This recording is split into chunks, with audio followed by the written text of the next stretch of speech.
गुरु ब्रह्म महिमा अलेख शरण। नमस्कार दर्शक वृंद, आपण मानंकु आजिर राशिफल कार्यक्रम मु एस कुमार स्वागत जनाऊँगी। प्रतिदिन निजर राशिफल जानिबा पाई गुरुकृपा यूट्यूब चैनल को सब्सक्राइब करंतु और पाखरे थिबा बेल आइकन को प्रेस करी ऑल नोटिफिकेशन ऑन करी दियंतु, जहा फଳରେ आमे जेतेबेले वीडियो अपलोड करिवो प्रथमे आपण वीडियो देखि पारिबे। आमर यही वीडियो रे आपण संपूर्ण पंचांग सहित मेष ठारू मीन पर्यंत 12 गोटी राशिर राशिफल विषय रे जानि पारिबे। वीडियो को दयाकरी शेष पर्यंत देखंतु। वीडियोटी भल लागिथिले वीडियो को लाइक करंतु एवं आपणक प्रियजन पाखु शेयर करी जणांतु।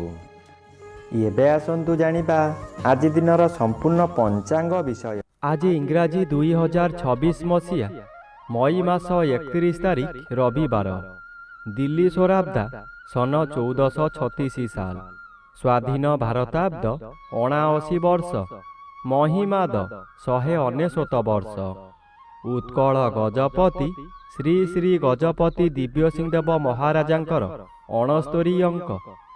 सौरस्व ज्येष्ठ मास 17 दिन, चांद्रमते ज्येष्ठ मल पूर्णिमा तिथि, दिवा 1 घंटा 25 मिनिट पर्यंत। आजिर सूर्योदय बिरजा क्षेत्र को 5 घंटा 4 मिनिट, वृष लग्न 2 दंड 32 लिता गते उदय। आजिर सूर्यास्त बिरजा क्षेत्र को 6 घंटा 20 मिनिट, बिछा लग्न 2 दंड 55 लिता गते अस्त। आज बिछा चंद्र 60 दंड, अनुराधा नक्षत्र अपराह्न 3 घंटा 29 मिनिट पर्यंत, एहा परे ज्येष्ठा नक्षत्र।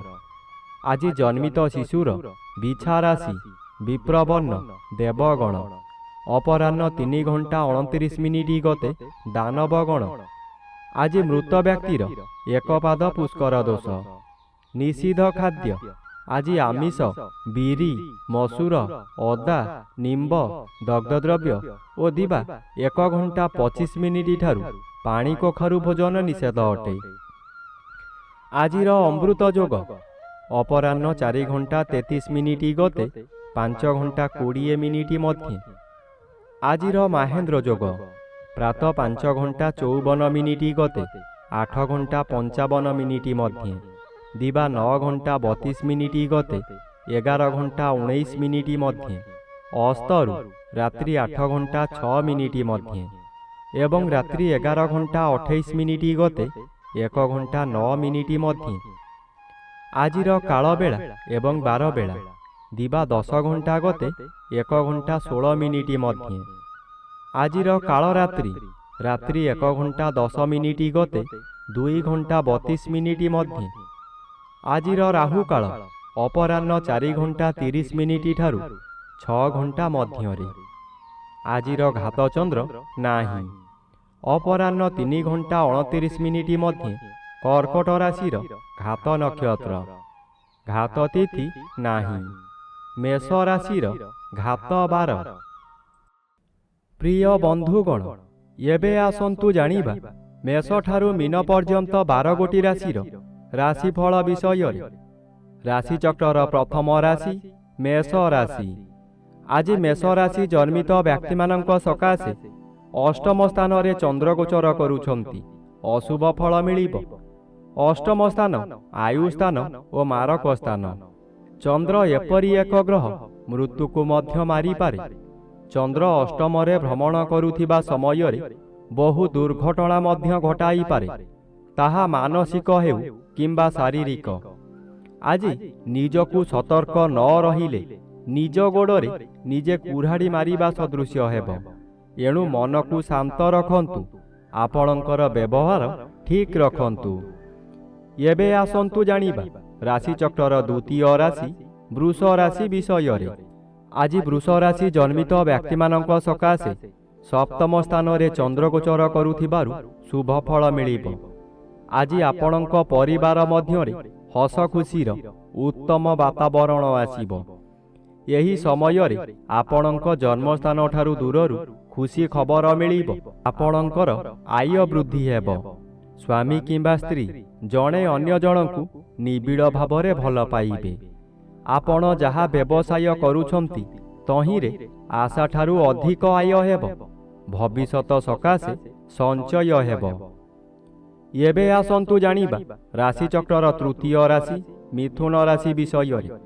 ଆଜି ମିଥୁନ ରାଶି ଜନ୍ମିତ ବ୍ୟକ୍ତିମାନଙ୍କ ସକାଶେ ଷଷ୍ଠ ସ୍ଥାନରେ ଚନ୍ଦ୍ର ଗୋଚର କରୁଛନ୍ତି।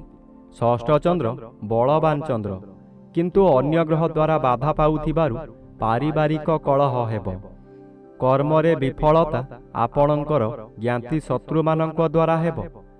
ଆଜି ପ୍ରତ୍ୟେକ ସ୍ଥାନରେ ଆପଣ ଅପମାନିତ ହେବେ। ବ୍ୟବସାୟରେ ଆପଣଙ୍କର ବହୁ ହାନି ଘଟିବ। ଅନ୍ୟମାନେ ଆପଣଙ୍କର ବିରୋଧ କରିପାରନ୍ତି। ଏହି ସମୟରେ ସତର୍କ ରହିବା ଓ ଶାନ୍ତ ମନରେ କାମ କରିବା ଆବଶ୍ୟକ। ଏବେ ଆସନ୍ତୁ ଜାଣିବା ରାଶିଚକ୍ରର ଚତୁର୍ଥ ରାଶି କର୍କଟ ରାଶି ବିଷୟରେ। ଆଜି କର୍କଟ ରାଶି ଜନ୍ମିତ ବ୍ୟକ୍ତିମାନଙ୍କ ସକାଶେ ପଞ୍ଚମ ସ୍ଥାନରେ ଚନ୍ଦ୍ର ଗୋଚର କରୁଥିବାରୁ ଶୁଭ ଫଳ ମିଳିବ। ଆଜି ଆପଣଙ୍କର ସ୍ୱାସ୍ଥ୍ୟ ଉତ୍ତମ ରହିବ। ପୂର୍ବରୁ ଯେଉଁମାନେ ହଇରାଣ ହରକତ କରୁଥିଲେ ଏବେ ଆପଣ ଶାନ୍ତିରେ ରହିପାରିବେ। ପଞ୍ଚମ ଗୃହ ଜ୍ଞାନ ଗୃହ ହୋଇଥିବାରୁ ଆପଣଙ୍କର ବିଭିନ୍ନ ଜ୍ଞାନ ବୃଦ୍ଧି ହେବ। ଆପଣଙ୍କ ଉପସ୍ଥିତ ଜ୍ଞାନ ବଳରେ ବହୁ ବଡ଼ ବଡ଼ ବିପଦରୁ ମୁକୁଳି ଯିବେ। ବହୁ କାମରେ ହାତ ଦେଇ ଆପଣ ସଫଳ ହେବେ। ଆଜି ଶୁଭ କର୍ମମାନ କରିବେ। ଏବେ ଆସନ୍ତୁ ଜାଣିବା ରାଶିଚକ୍ରର ପଞ୍ଚମ ରାଶି ସିଂହ ରାଶି ବିଷୟରେ। ଆଜି ସିଂହ ରାଶି ଜନ୍ମିତ ବ୍ୟକ୍ତିମାନଙ୍କ ସକାଶେ ଚତୁର୍ଥ ସ୍ଥାନରେ ଚନ୍ଦ୍ର ଗୋଚର କରୁଥିବାରୁ ଅଶୁଭ ଫଳ ପ୍ରଦାନ କରିବେ। ଆଜି ଆପଣ କାହାରି ପ୍ରରୋଚନାରେ ପଡ଼ି ବହୁତ ସ୍ଥାନକୁ ଭ୍ରମଣ କରିବାକୁ ଯିବେ। ଆପଣଙ୍କର ସଞ୍ଚିତ ଧନମାନ ଅଯଥାରେ ଖର୍ଚ୍ଚ କରିବେ। ଚତୁର୍ଥ ଗୃହ ବିଦ୍ୟାଗୃହ ଓ ମାତୃଗୃହ ହୋଇଥିବାରୁ ବିଦ୍ୟାର୍ଥୀମାନେ ବିଦ୍ୟା ପଠନରେ ଦୁର୍ବଳ ରହିବେ। ମାତାଙ୍କର ଶରୀର ଅସୁସ୍ଥ ରହିବ। ଥଣ୍ଡା କାଶ ଆଦି ଲାଗି ରହିବ। ଆପଣଙ୍କର ଦୁଃଖ ପରେ ଦୁଃଖ ମାଡ଼ି ଆସିବ। ଏବେ ଆସନ୍ତୁ ଜାଣିବା ରାଶିଚକ୍ରର ଷଷ୍ଠ ରାଶି କନ୍ୟା ରାଶି ବିଷୟରେ। ଆଜି କନ୍ୟା ରାଶି ଜନ୍ମିତ ବ୍ୟକ୍ତିମାନଙ୍କ ସକାଶେ ତୃତୀୟ ଚନ୍ଦ୍ର ଅନ୍ୟ ଗ୍ରହ ଦ୍ୱାରା ବାଧା ପାଉଥିବାରୁ ଶୁଭ ଫଳ ବଦଳରେ ଅଶୁଭ ଫଳ ପ୍ରଦାନ କରିବେ। ଆଜି ହଠାତ୍ କେଉଁଠାରୁ ଦୁଃଖଦାୟକ ଖବର ପାଇ ବାଧ୍ୟ ହେବେ ଧନ ବ୍ୟୟ କରିବାକୁ। ମନୋବଳ କମିଯିବା କାରଣରୁ ଆପଣଙ୍କ ସ୍ୱାସ୍ଥ୍ୟରେ ଅବନତି ଦେଖାଦେବ। ପରିବାର ମଧ୍ୟରେ କାହାରି ଶରୀର ମଧ୍ୟ ଅସୁସ୍ଥ ରହିପାରେ। ଆଜି ଆପଣ ଯେକୌଣସି କାର୍ଯ୍ୟ କରିବା ପୂର୍ବରୁ ନିଜକୁ ନିଜେ ବାଧା ଦେବେ। ଏବେ ଆସନ୍ତୁ ଜାଣିବା ରାଶିଚକ୍ରର ସପ୍ତମ ରାଶି ତୁଳା ରାଶି ବିଷୟରେ। ଆଜି ତୁଳା ରାଶି ଜନ୍ମିତ ବ୍ୟକ୍ତିମାନଙ୍କ ସକାଶେ ଦ୍ୱିତୀୟ ସ୍ଥାନରେ ଚନ୍ଦ୍ର ଗୋଚର କରୁଥିବାରୁ ଶୁଭ ଫଳ ମିଳିବ। ଆଜି ଆପଣଙ୍କର ତେଜ ବୃଦ୍ଧି ହେବ। ଆପଣଙ୍କ ଚାହାଣୀରେ ଶତ୍ରୁମାନଙ୍କୁ ମିତ୍ର କରି ଆପଣଙ୍କର କାର୍ଯ୍ୟରେ ଲଗାଇବେ। ସେହିମାନଙ୍କ ଦ୍ୱାରା ଧନ ଅର୍ଜନ କରି ଆପଣ ଧନୀ ହୋଇପାରନ୍ତି। ଆଜି ବନ୍ଧୁମାନଙ୍କ ଠାରୁ ବିଳମ୍ବରେ ହେଉ ପଛେ ଖୁସି ଖବର ପାଇ ଆନନ୍ଦିତ ହେବେ। ଆପଣ ଯେଉଁ କାର୍ଯ୍ୟ କରିବାକୁ ଚାହୁଁଛନ୍ତି ଆଜି କେତେକାଂଶରେ ସଫଳ ହେବେ। ଏବେ ଆସନ୍ତୁ ଜାଣିବା ରାଶିଚକ୍ରର ଅଷ୍ଟମ ରାଶି ବିଛା ରାଶି ବିଷୟରେ। ଆଜି ବିଛା ରାଶି ଜନ୍ମିତ ବ୍ୟକ୍ତିମାନଙ୍କ ସକାଶେ ଶ୍ରୀଚନ୍ଦ୍ର ଭୋଗ ହେଉଥିବାରୁ ଓ ଅନ୍ୟ ଗ୍ରହ ଦ୍ୱାରା ବାଧା ପାଉଥିବାରୁ କେତେକାଂଶରେ ଅଶୁଭ ଫଳ ମିଳିବ ଓ ସପ୍ତମ ରବି ଅଶୁଭ। ଆଜି ଆପଣଙ୍କର ମାନସିକ ସ୍ଥିତି ବିଗିଡ଼ିଯିବ। ଚନ୍ଦ୍ର ମନକାରକ ଗ୍ରହ ହୋଇଥିବାରୁ ମନରେ ସନ୍ଦେହ ଜାତ ହେବ। ରାତ୍ରି ଅନିଦ୍ରା ରହି ପ୍ରତିଶୋଧ ନିଆଁରେ ଜଳିବେ। ଚୋରି ଡକାୟତି ମଧ୍ୟ ହୋଇପାରେ। ଉପବାସରେ ରହିବେ। ପାଖରେ ଖାଦ୍ୟ ଥାଇ ମଧ୍ୟ ଖାଇପାରିବେ ନାହିଁ। ଏବେ ଆସନ୍ତୁ ଜାଣିବା ରାଶିଚକ୍ରର ନବମ ରାଶି ଧନୁ ରାଶି ବିଷୟରେ। ଆଜି ଧନୁ ରାଶି ଜନ୍ମିତ ବ୍ୟକ୍ତିମାନଙ୍କ ସକାଶେ ଦ୍ୱାଦଶ ସ୍ଥାନରେ ଚନ୍ଦ୍ର ଗୋଚର କରୁଛନ୍ତି। ଦ୍ୱାଦଶ ଚନ୍ଦ୍ର ଗୋଚରରେ ଭ୍ରମଣ ସମୟରେ ବ୍ୟକ୍ତିଙ୍କୁ ତାଙ୍କ କରିଥିବା କର୍ମର ଫଳ ମିଳେ। ଏହି ସମୟରେ ବିଭିନ୍ନ ସମସ୍ୟାମାନ ମୁଣ୍ଡ ଟେକିବ। ଏହା ଆପଣଙ୍କର ଜୀବନର ଆୟକୁ ପ୍ରଭାବିତ କରିବ। ଆଜି କୌଣସି କାର୍ଯ୍ୟ କରିବାକୁ ମନରେ ଆଗ୍ରହ କମିଯିବ। ପରିବାର ବ୍ୟକ୍ତି ଓ ସହକର୍ମୀ ବ୍ୟକ୍ତିମାନେ ଆପଣଙ୍କର ଶତ୍ରୁ ସଦୃଶ୍ୟ ଲାଗିବେ। ସ୍ୱାମୀ ଓ ସ୍ତ୍ରୀ ମଧ୍ୟରେ ମାନମନାନ୍ତର ଘଟିବ। ଏବେ ଆସନ୍ତୁ ଜାଣିବା ରାଶିଚକ୍ରର ଦଶମ ରାଶି ମକର ରାଶି ବିଷୟରେ। ଆଜି ମକର ରାଶି ଜନ୍ମିତ ବ୍ୟକ୍ତିମାନଙ୍କ ସକାଶେ ଏକାଦଶ ସ୍ଥାନରେ ଚନ୍ଦ୍ର ଗୋଚର କରୁଛନ୍ତି।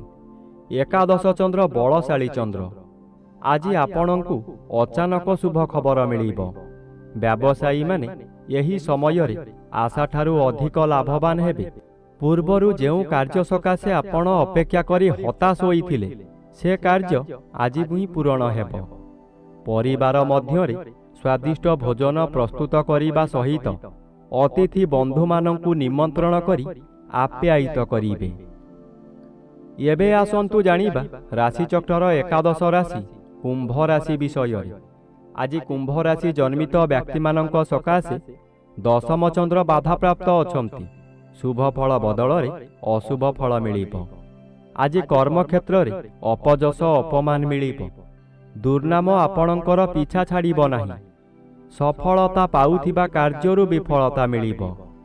ଆପଣଙ୍କର ଇଚ୍ଛା ପୂରଣ ହେବ ନାହିଁ। ଆପଣ ଯାହା ସହଜ ବୋଲି ଭାବୁଥିଲେ ତାହା ବହୁ କଷ୍ଟକର ହେବ। ଏହି ସମୟରେ ସତର୍କ ଭାବେ କାମ କରିବା ଓ ଧୈର୍ଯ୍ୟ ରଖିବା ଆବଶ୍ୟକ। ଏବେ ଆସନ୍ତୁ ଜାଣିବା ରାଶିଚକ୍ରର ଦ୍ୱାଦଶ ବା ଶେଷ ରାଶି ମୀନ ରାଶି ବିଷୟରେ। ଆଜି ମୀନ ରାଶି ଜନ୍ମିତ ବ୍ୟକ୍ତିମାନଙ୍କ ସକାଶେ ନବମ ସ୍ଥାନରେ ଚନ୍ଦ୍ରଗୋଚର କରୁଛନ୍ତି ଶୁଭ ଫଳ ପ୍ରଦାନ କରିବେ। ନବମ ଚନ୍ଦ୍ର ଆପଣଙ୍କୁ ଶୁଭ କର୍ମମାନ କରାଇବ। ଆପଣ ଯେଉଁ କର୍ମ ପୂର୍ବରୁ ଆରମ୍ଭ କରିଥିଲେ ସେ କାର୍ଯ୍ୟ ଏହି ସମୟରେ ପୂରଣ ହୋଇଯିବ। ପୂଜାପାଠ ଓ ଗୁରୁ ଭକ୍ତିରେ ମନୋନିବେଶ କରିବେ। କୌଣସି ଅନୁଷ୍ଠାନରେ ବହୁ ଆର୍ଥିକ ସାହାଯ୍ୟ କରିପାରନ୍ତି।